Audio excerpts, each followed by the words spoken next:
Hello all Office Executive. In this particular problem set scenario, I'll be sharing a problem that the user won't be allowed to entry a duplicate entry against the column of name.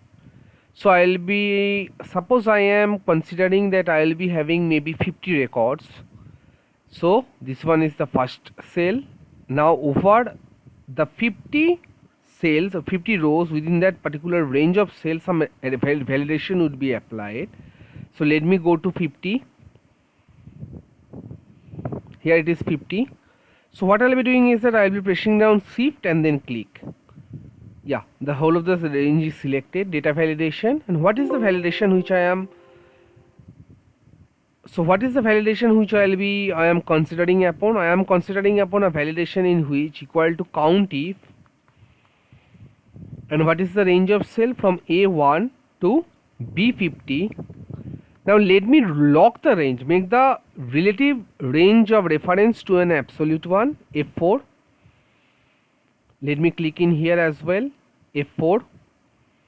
And within this range of cell, the value which I am trying to, the duplicate record is not to be entered against name.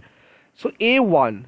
So if A1 is having the value of name, the user won't be able to write down name one more time in the following rows of range of cells. Its value will always be equal to 1, not greater than 1. So equal to 1. Let me go to error message and give a title of warning. Error message, duplicate entry not allowed.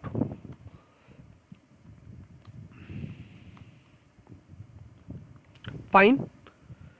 So now let me inside name give me a name of Ramesh. Again he has a brother whose name is also Ramesh. See, duplicate entry not allowed.